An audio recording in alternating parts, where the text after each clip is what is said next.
प्यारे बच्चों नमस्कार। स्वागत है आपका चैनल मैथ्स नॉलेज में। हम लोग पढ़ रहे थे प्रश्नावली 2.2 जिसका पहला सवाल का पहला पार्ट हम लोगों ने कर लिया था। पूरा इंट्रोडक्शन समझ लिया था, सारे सूत्र समझ लिए थे कि किस तरह से हम लोग बहुपद के शून्यांकों को ज्ञात करेंगे और शून्यांकों और गुणांकों के बीच संबंध स्थापित करेंगे। तो यहाँ शुरू करते हैं। सबसे पहले क्या कर लेते हैं, तुलना कर लेते हैं। जो घात 2 का गुणांक होता है वही तो a होता है, तो a इसमें 4 है। जो एक घातीय चर का गुणांक होता है वही होता है b, और जिसमें कोई चर नहीं लिखा होता है वो होता है c। इस तरह से इसकी तुलना कर लेंगे। आप देखो इसके फैक्टर करो। शून्यकों के लिए क्या करेंगे, ये शून्यक 0 होना चाहिए। शून्यकों के लिए क्या करते हैं, जो हमें बहुपद दिया गया है उसको हम क्या कर देंगे, 0 के बराबर कर देंगे।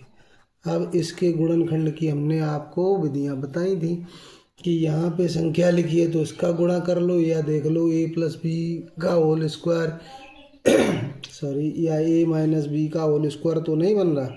यहाँ देखो, यहाँ पूर्ण वर्ग संख्या दी गई है 2s का स्क्वायर, और यहाँ पे 1 का वर्ग 1 ही होता है, यानी कि a² + b² लिखा है, बीच में -2ab, ये भी 4s हो जाएगा, बराबर 0 हो गया।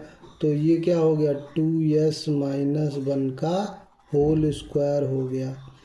यानी कि इससे निकल के आ गया कि 2s - 1 बराबर 0, या s का मान निकलेगा तो वो कितना आ जाएगा, ये 1 उधर जाएगा प्लस का और 2 नीचे, s बराबर 1/2 निकल आएगा। अब s का मान दोनों दो मान समझ लो, s के 1/2 निकले, तो यही अल्फा हो गया और यही आपका बीटा हो गया दोनों।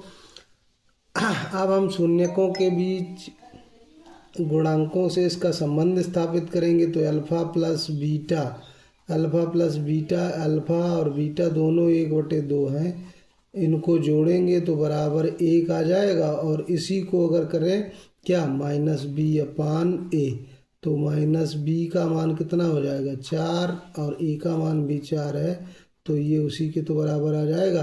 तो इसका मतलब अल्फा प्लस बीटा -b/a के बराबर है। और अल्फ़ा बीटा का मान अगर ज्ञात करेंगे तो 1/2 इंटू 1/2 हो जाएगा, यानी कि 1/4 हो जाएगा। c/a का मान ज्ञात करें तो c का मान 1 है और a का मान 4 है। तो अल्फ़ा प्लस बीटा ये गुणांकों और शून्यांकों के बीच संबंध की सत्यता को स्थापित करता है। बस हो गया हमारा सवाल। तो इस तरह से इन सवालों को करना है। सारे सवाल बस ऐसे ही होने हैं। अगला सवाल देखिए, केवल फैक्टर करने के तरीके अलग अलग हो जाएंगे आपके। पहले का तीसरा पार्ट क्या है, 4u² + 8u, ये है अगला पार्ट। तो अगर इसकी तुलना आप करो तो हमने बताया कि 2 घात वाला गुणनखंड a, 1 घात वाले के साथ वाला b, और अचर पद इसमें आगे कुछ लिखा नहीं है तो वो 0 है।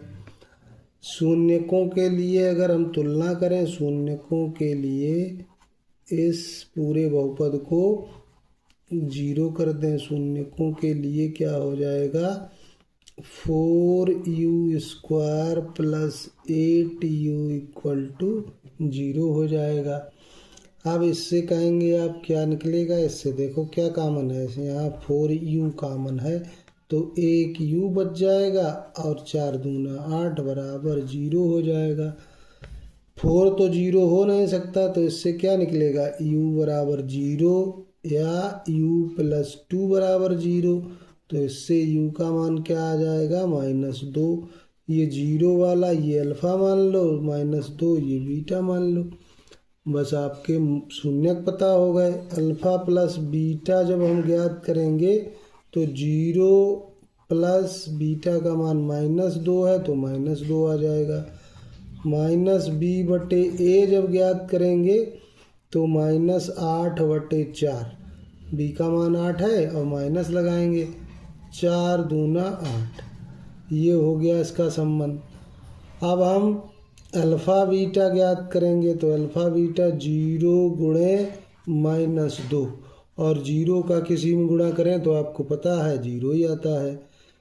c/a की बात अगर ज्ञात करें तो c का मान 0 है, a का मान 4 है, 0 में किसी से भाग दोगे तो 0 ही आएगा, यानी कि ये भी बराबर आ गया। तो ये शून्यांकों और गुणांकों के बीच सत्यता का संबंध स्थापित हो गया है। अगला सवाल, केवल फैक्टर करने के तरीके अलग अलग हैं और सभी एक जैसे सब आ रहे हैं, तो आपको कोई केवल फैक्टर और फैक्टर करने के तरीके मैंने बता ही दिए थे कि 3 सूत्र खाली लगना है, या तो a - b का होल स्क्वायर, या a + b का होल स्क्वायर, या a² - b² या जनरल फैक्टर। तो इसको कैसे करोगे, यहाँ पे पहले तुलना करो तो a का गुणांक आपको पता चलेगा कि 1 है, और 1 घात t लिखा नहीं है कहीं पे, इसका मतलब b 0 है, और c कितना है -15 है। आप देखो ये क्या लिख सकते हो, इसे लिख सकते हो t²। शून्यकों के लिए इसको 0 कर दो तो ये t² हो जाएगा, और इसको लिख सकते हो √15 का स्क्वायर बराबर 0। अब ये क्या लिखा है, a² - b²। a² - b² हमने क्या बताया, a + b और a - b, ये बताया आपको फार्मूला। तो अगर प्लस वाले से मान निकालेंगे, जब t + √15 बराबर 0 होगा तो t का मान कितना आएगा, प्लस वाली संख्या उधर जाती है तो माइनस, यही हो गया आपका अल्फ़ा। और t - √15 बराबर 0 करेंगे तो t का मान आ जाएगा √15, क्योंकि प्लस वाली संख्या माइनस की होती है, माइनस वाली संख्या उधर जाएगी तो प्लस हो जाएगी। तो अल्फ़ा बीटा का मान आ गया। अब हमको क्या करना है, अल्फ़ा प्लस बीटा का मान निकालना है। अल्फ़ा प्लस बीटा, अल्फ़ा का मान -√15 और बीटा का मान +√15, दोनों हो गए 0, और -b/a ज्ञात करो।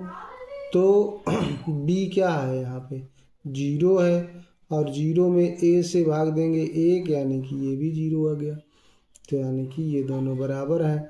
अब अल्फ़ा बीटा का मान ज्ञात करिए, तो माइनस का √15 और गुणे √15 ये कर लीजिए, तो ये कितना हो जाएगा, -15 हो गया। अब c/a ज्ञात कर लीजिए, c का मान कितना है, -15/1, तो ये भी -15 हो गया, ये भी गुणांक बराबर आ गया। तो ये हो गई आपकी तुलना।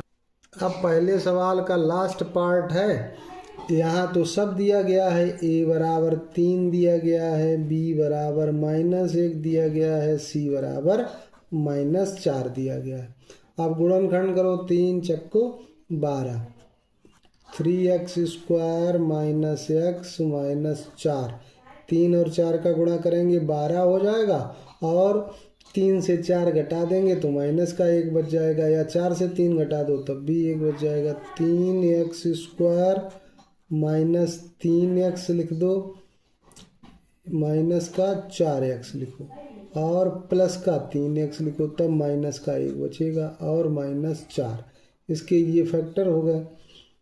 यहाँ x कामन ले लो तो 3x - 4, यहाँ पर क्या कामन दिख रहा है, कुछ नहीं, तो 1 कामन ले लो तो 3x - 4 हो जाएगा। 3x - 4 दिख रहा है दोनों जगह, यहाँ भी बचा क्या, x + 1। अब शून्यकों के लिए इनको 0 कर दो, शून्यकों के लिए ये फैक्टर हो जाएंगे 0। 3x - 4 x + 1 बराबर 0। पहला जीरो करो, 3x माइनस 4 बराबर 0, तो 3x का मान कितने होगा 4 के बराबर, और x का मान कितना होगा 4/3, यही अल्फा हो गया। x प्लस 1 बराबर 0 करो तो इससे x बराबर कितना निकलेगा -1, यही बीटा हो गया। अब ये अल्फा बीटा आपको पता होगा। अब अल्फा प्लस बीटा निकालो, अल्फा प्लस बीटा निकालेंगे तो 4/3 -1, तो 3 एकम 3, 4 से 3 गया तो 1/3 बचेगा। और -b/a निकाल लीजिए। b का मान कितना है, b का मान ऊपर लिखा था आपने -1, तो -b + 1 हो जाएगा। तो 1 और a का मान 3, वही तो आ गया। अल्फा बीटा निकाल लो, अल्फा बीटा 4/3 गुणा -1 यानी कि -4/3 हो जाएगा। अब c/a निकाल लो, c का मान -4 है और a का मान 3 है, ये दोनों आपस में बराबर हो गए, इसलिए गुणांकों और शून्यांकों के संबंध को सत्यापित कर दिया गया है। तो इस तरह से ये पहला सवाल आपका पूरा हो गया। धन्यवाद।